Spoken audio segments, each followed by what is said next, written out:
Hi, welcome to this one take bike tip today, and I'm going to show you how to keep your hands clean when you're in the middle of nowhere and you've got problems with your chain, or your chain's broken, or something's happened where you're going to get oily, and the last thing you want to do is get your gloves oily or get your new bar tape oily. So this hack is one of my favourites.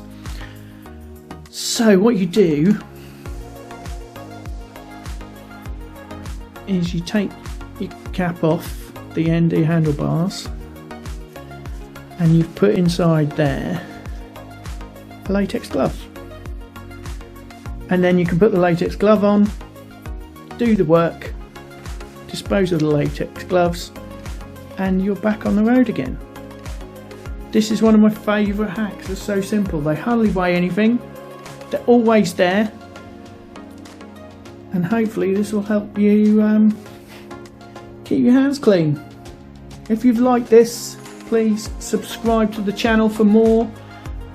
If you think this is a great hack, please click the like button so we can tell the YouTube algorithm that this is a useful video. But that's the place to store latex gloves. Thanks for watching.